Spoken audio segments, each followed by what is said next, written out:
Nauli na sa ilang lugar sa Kibawe, Bukidnon Province ang lawas sa Mindanaoan nga sundalong namatay sa enkwentro. Tali 21st Infantry Battalion ug Abu Sayyaf Group sa Patikul, Sulo niadtong Biyernes. Ani ang report ni R. Gil Relator.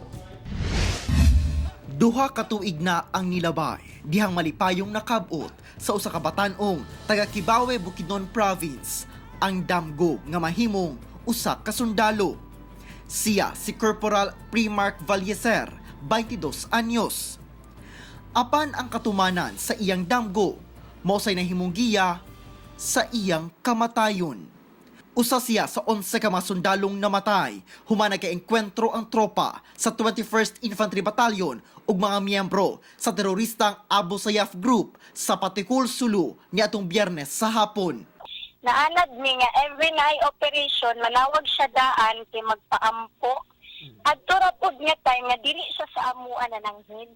Gikan sa kauluhan kung asa una kining na destino, nabalaka ang mga kabanay ni Corporal Valleser diyang nalabay kini sa Sulu.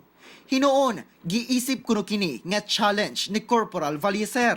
Ganahan kay siya kay perminti niya ginaingon sa amuha nga enjoy daw siya sa iyang trabaho kay kabalo daw siya para sa bayan.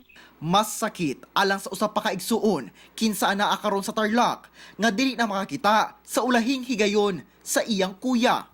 Busa, igo na lang kini sa pagtan-aw sa mga kwelang video ni Corporal Valleser.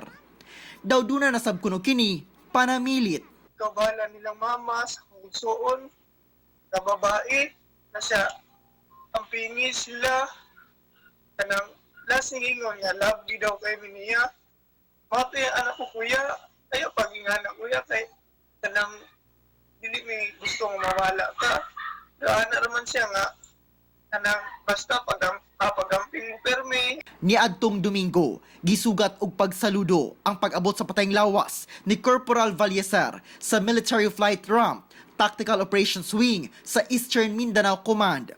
Sa samang adlaw sab, gibiyahe ang patayng lawas ni ini pauli sa Bukidnon. Ako si R. Gil Relator para sa One Mindanao.